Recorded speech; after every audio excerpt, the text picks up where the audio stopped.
Hi, welcome. Earlier today, I showed you how to cut pork.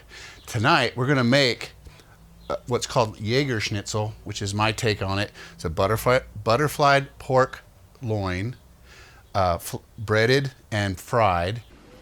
Okay, so these I want to butterfly, and what I'm gonna do is cut it till it's almost through, but not quite.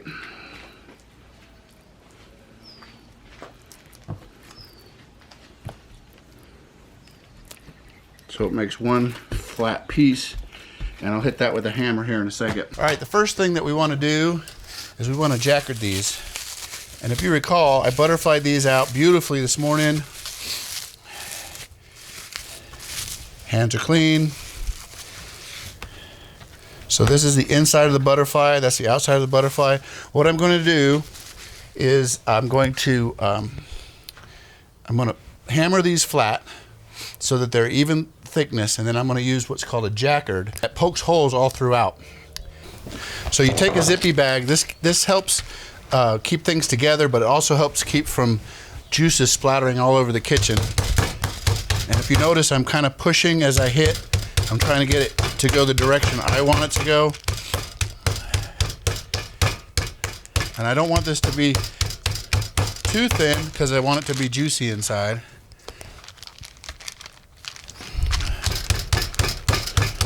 But this does help tenderize it, but mostly it makes it all the same thickness for even cooking. And that's that. And then before I jackard, I always put salt on because any badness is on the outside, and when you jackard, you're pushing it on the inside. Well, salt helps prevent contamination to a point, and I don't know if it's accurate or not, but that's the way I do it.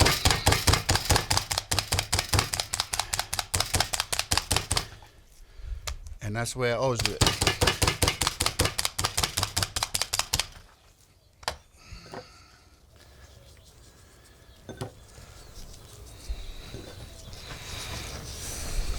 Good amount of salt.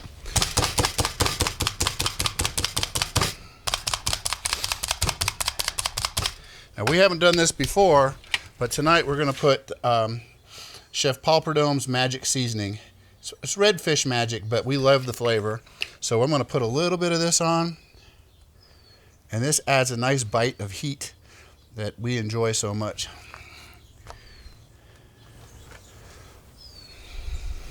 Oops.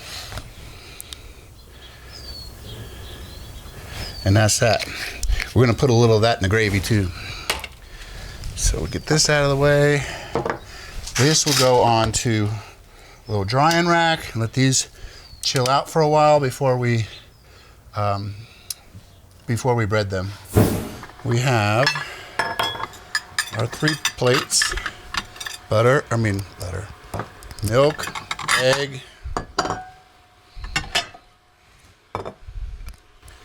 and flour. So in this plate, I'm going to put just a little bit of flour just to dust the pork. And in this one, I'm going to put a half a cup of flour. Correction, I'm going to put a cup of flour.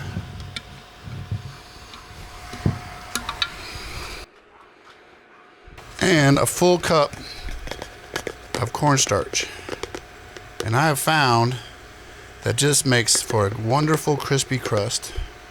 Now you notice I'm not seasoning either of these because we put the seasoning on the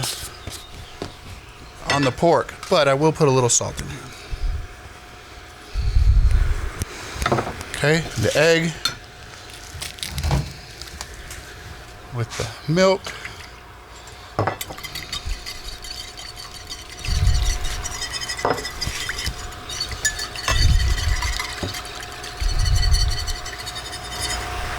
What? Oh, she brought out the saucinator just for me. Look at the difference.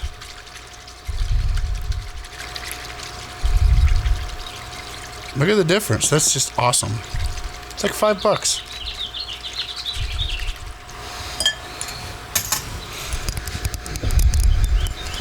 So here's our pounded, salted, and jackard pork. And when I said a light coat of flour, I meant a really light coat of flour. Really light coat.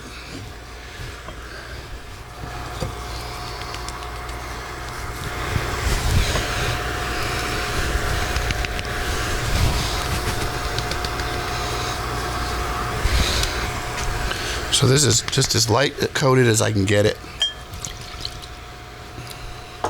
And it goes in to here to get a good coat of fat. Let that trip off.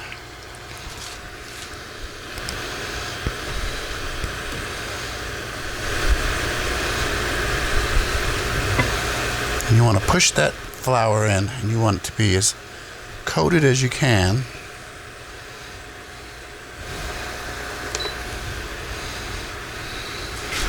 But then do the shaky shake. Get it off of there. Same thing. And there you go. Doesn't get much better than that. Our oil's sitting at 400. We're going to put the pork in. Short tongs for raw, long tongs for cooked.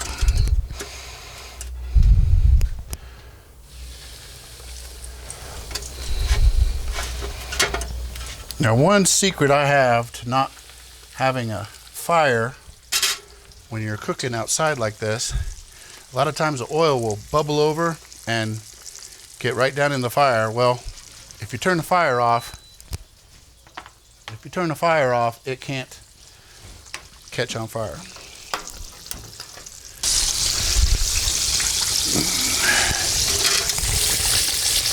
You can still tell it's raw on top, but it's getting firm on the bottom.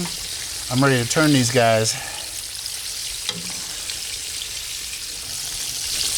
Okay, short raw, gone. Long cooked. So how do we know when these are done? Really, you can tell by how firm they are. We go by temperature just to be safe.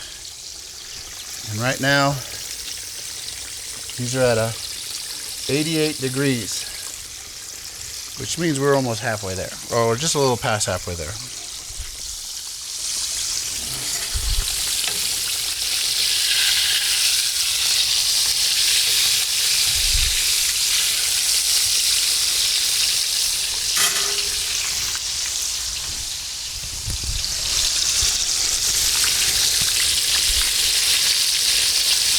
$113.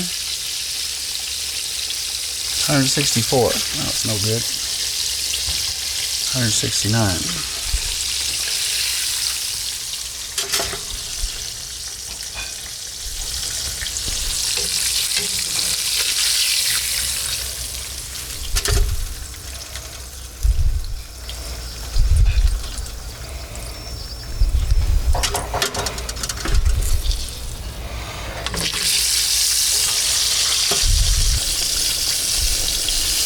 So the temperature I was going for was about 140.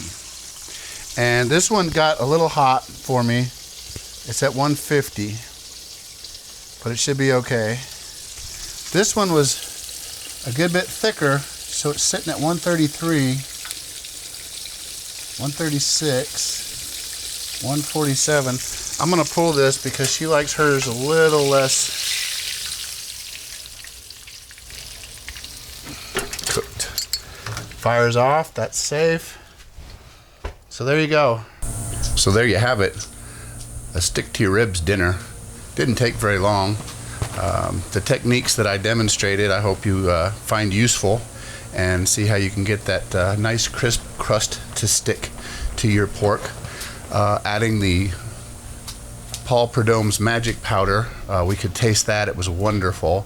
The meat was tender and juicy thanks to the hammering and the jackerding. We served this with homemade gravy and mashed potatoes and some homemade canned green beans. We enjoyed it very much. I hope you liked the video. If you liked it, hit the like button, subscribe, and if you want to be notified when I do my next video, hit the bell icon, and you'll get a little message from YouTube. Thank you for watching.